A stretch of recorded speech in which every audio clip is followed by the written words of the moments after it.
Hello everyone, स्वागत करता हूं आपका फिर से अपनी एक नई वीडियो में। इस वीडियो में भी आपको मैथ के बहुत ही इम्पोर्टेंट क्वेश्चन कराने जा रहा हूं जो आपके प्रीवियस ईयर में आए हुए हैं और कॉन्सेप्ट बताऊंगा। इसी में ही वीडियो को करते हैं शुरू।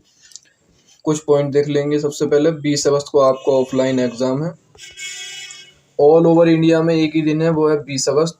दोनों पेपर एक ही दिन में है, सारे बच्चों का एक ही दिन में एग्ज़ाम हो जाएगा। वाई इम्पोर्टेंट क्वेश्चन क्यों इम्पोर्टेंट है ये? क्योंकि ये PYQs हैं। PYQs हमेशा इम्पोर्टेंट माने जाते हैं क्योंकि ये हमें दिशा दिखाते हैं। और अभी जैसा कि आपको पता है 2022 में रिसेंटली और 23 में सीटेट हुआ था, तो इसी वजह से ये क्वेश्चन ज़्यादा इम्पोर्टेंट हो जाते हैं, तो इनको भी आपको देखने की ज़रूरत है। वीडियो को करते हैं शुरू, क्वेश्चन को करते हैं स्टार्ट। सबसे पहला कह रहा है कि 4 अंकों की एक संख्या में पहला अंक दूसरे अंक का 1/3 है। ठीक है। तीसरा अंक पहले और दूसरे अंकों का योगफल है, जबकि अंतिम अंक एक दूसरे का 3 गुना है। निम्नलिखित में से वह संख्या कौन सी है? देखो, 4 अंकों की संख्या है तो दे रखी है। इसमें एक पहला अंक दूसरे अंक का 1/3 है। अब 1/3 कौन कौन सा है भाई, इसमें देख लेते हैं। देखो, पहला भी 1/3 है वैसे तो, दूसरा नहीं है, चौथा नहीं है, तो ऑप्शन तो सिर्फ हमारे पास 2 एलिमिनेट हो गए। पहला ऑप्शन एलिमिनेट हो, सॉरी, दूसरा और चौथा।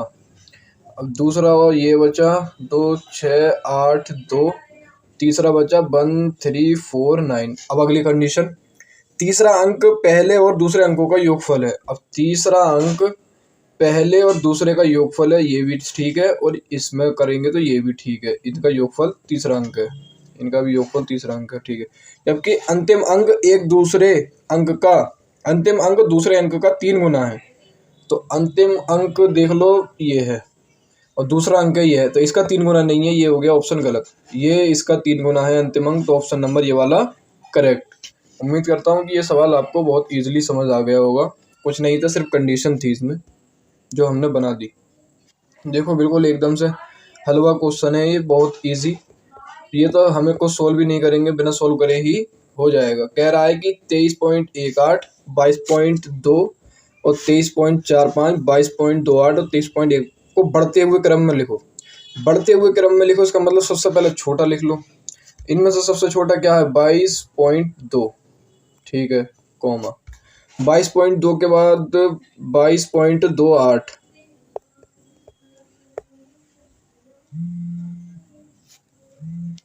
इसके बाद देख लो अगला टर्म्स 23.4, सॉरी ये नहीं आएगा। इसके बाद देख लो 22 में तो नहीं है कुछ, तो इसके बाद आएगा 23.1, फिर आएगा 23.18, फिर आएगा 23.45। अब ये देख लो ये टर्म्स कहाँ बन रही है, वही आपका ऑप्शन है। तो पहला और चौथे में देखो, कि बाकी में तो है ही नहीं।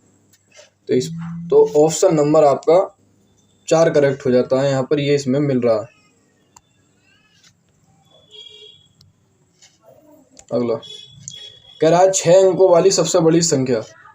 तो 6 अंकों की सबसे बड़ी संख्या और 5 अंकों की सबसे छोटी संख्याओं का अंतर यानी माइनस। तो 6 अंकों की सबसे बड़ी संख्या वही 9,99,999। अब 5 अंकों की सबसे छोटी संख्या ये आपको पता होती है, 9 बचा 9 बचा 9 बचा 9 बचा, 9 में से 1 गया 8, और ये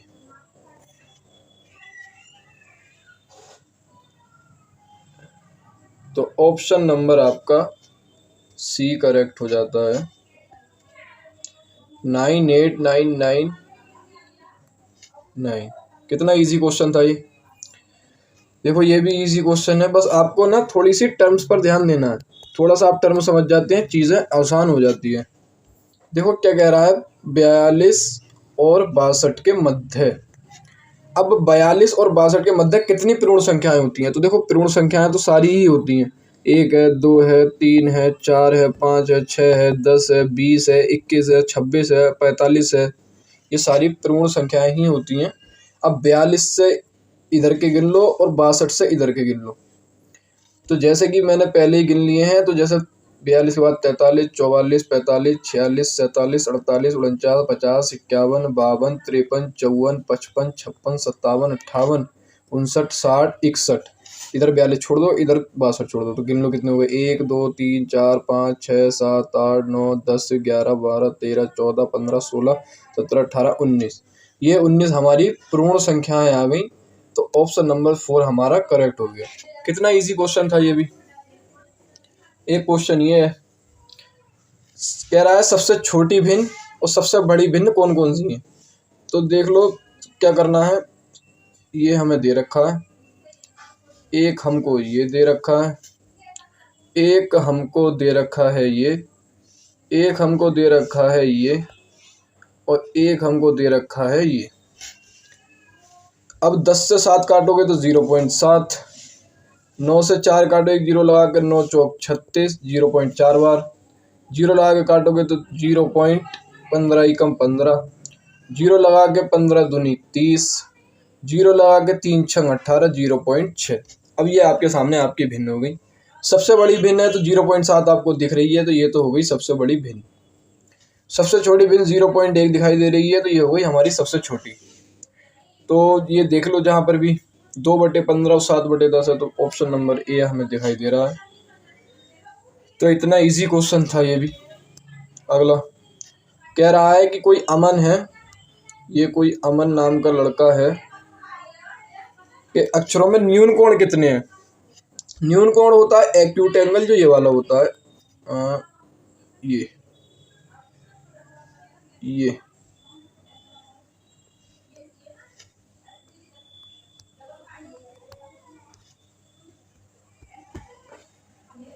तो 1 2 3, एक होगा ये वाले। मैं बड़े में करूँ यार इसको।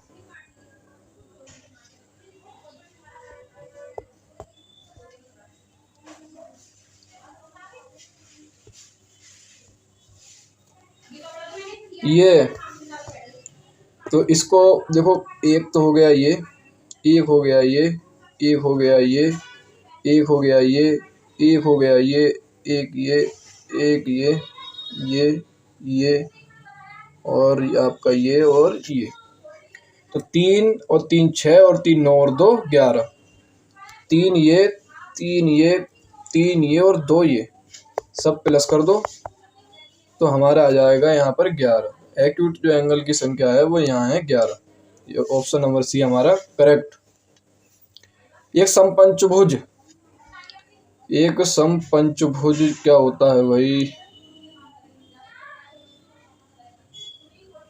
एक समपंचभुज की सममित रेखाएं कितनी होती हैं। तो जितनी उसकी भुजाएं होंगी उतनी ही रेखाएं होंगी। तो कितनी हो गई, 1 2 3 4 5। ऑप्शन नंबर ए करेक्ट हो जाता है। कितना इजी क्वेश्चन था। बहुत इजी क्वेश्चन पूछे जा रहे हैं, तो आपको थोड़ा सा इसमें अपना माइंड सेट करने की ज़रूरत है। चीज़ें बहुत आसान है। देखो इस क्वेश्चन को भी हम अपने देखते हुए चलेंगे।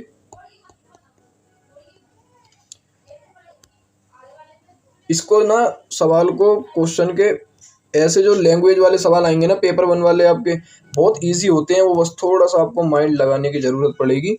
क्वेश्चन के साथ चलते चले जाओ, आंसर आपका आता चला जाएगा। तो वो कह रहा है कि एक मिठाई की दुकान पर 1 किलोग्राम बेसन के लड्डुओं डिब्बे का बाहर हटा के एक डिब्बे में 25 लड्डू आते हैं। ठीक है भाई।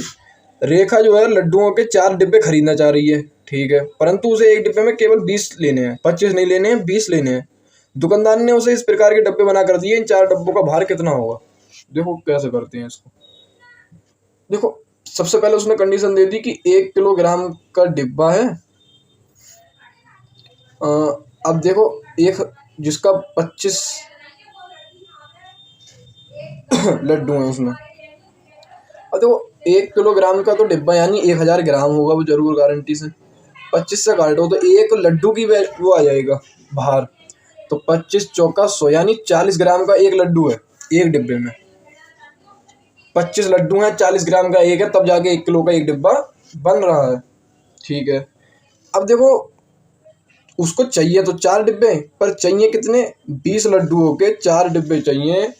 और प्रत्येक लड्डू की वैल्यू है 80 और 40 ग्राम, यानी कि जब उसे 4 डिब्बे 20 ग्राम के चाहिए तो 20 चौक 80, और 80 में से 40 का गुणा कर दो, क्योंकि 40 ग्राम का एक लड्डू, तो 8 चौक 3200। 3200 का मतलब हो जाता है 3 किलो 200 ग्राम।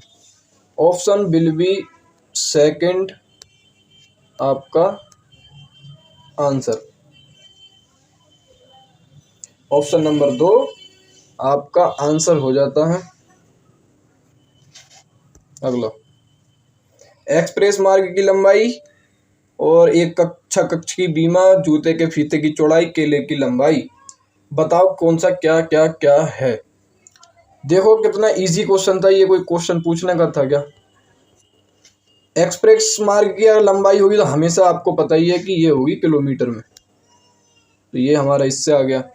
एक कक्षा कक्ष की लंबाई होगी तो वो हमेशा हमारी मीटर में होगी। जूते के जो फीते की चौड़ाई होगी वो हमेशा मीटर में, मिलीमीटर में होगी। और केले की लंबाई सेंटीमीटर में होगी भाई, मीटर में तो होगा नहीं केला। तो ऑप्शन ये, ऑप्शन नंबर डी आपका करेक्ट हो जाता है। अच्छा देखो ये भी कितना इजी क्वेश्चन था। बीना ने सिर पर लगाने वाला कुल 50 लीटर तेल खरीदा है। वह इस तेल को 80 ml की बोतलों में भरना चाह रही है। उसे ऐसा करने के लिए कितनी बोतलों की आवश्यकता है। तो देखो बीना ने खरीदा है 50 लीटर तेल। 50 लीटर का मतलब होता है 50,000 मिलीलीटर, मिलीलीटर में बदल लो। 80 बोतलें हैं, काट पीट कर दो, 4 2 चौक 8 और 2500 बार। 4 से 2500 को काटोगे, 4 छिंग 24, 4 दूनी 8 और 4 पंजे 20। 625 बोतलों को उसको भरना है। कितना इजी क्वेश्चन था ये, कितना इजी क्वेश्चन था। ऐसे क्वेश्चन आपको बस हवा लगते ही सॉल्व हो जाएंगे वहां पे। देखो ये मतलब इतना हलवा क्वेश्चन, ये सेट तो इतना इजी था ना, कोई कुछ पूछो ना। कह रहा है कि देखो कक्षा 4 की एक अध्यापिका ने अपनी कक्षा में 45 विद्यार्थियों से उनकी मनपसंद की फिल्म शैली के एक प्रकार के बारे में पूछा और आंकड़ों को निम्न तालिका के रूप में रिकॉर्ड किया है। तो सबसे अधिक पसंदीदा वाला देख लो भाई, और सबसे कम पसंदीदा वाला बोल रहा है वो। सबसे ज्यादा जो पसंद किया गया होगा उसकी संख्या हमेशा ज्यादा होगी, तो कॉमेडी तो सबसे ज्यादा पसंद की गई है, यहाँ पर 11 है उसकी वैल्यू। अंतर इसमें बताना है, यानी माइनस। सबसे कम क्या देखा गया है, हॉरर, जिसकी वैल्यू है 1। 11 में से 1 घटा तो बचेगा आपका 10। Answer will be option number B, 10 correct हो जाता है। देखो हलवा क्वेश्चन, सारे हलवे क्वेश्चन यहाँ पर। अगला क्वेश्चन 32, 44, 56। ये पैटर्न का एक क्वेश्चन जरूर मिलेगा, ये तो आपका नंबर पक्का ही है। 32 से 44 बना, प्लस के हो गए 12। 44 से 56 बन रहा है, प्लस के हो गए 12। 56 में प्लस के 12 करोगे हो जाएगा 68। तो ऑप्शन नंबर 4 आपका करेक्ट हो जाता है। यही आपके कुछ इंपॉर्टेंट क्वेश्चन थे आपके, जो बहुत ही महत्वपूर्ण साबित होंगे आपके अपकमिंग एग्जाम में। इन क्वेश्चनों को आप प्रैक्टिस करते रहें, चैनल से जुड़े रहें, क्योंकि इस टाइप के ही क्वेश्चन आपको वहाँ देखने को मिलेंगे। वीडियो पसंद आई हो तो वीडियो को करो लाइक, वीडियो को शेयर भी करो और चैनल को कर लो सब्सक्राइब। धन्यवाद।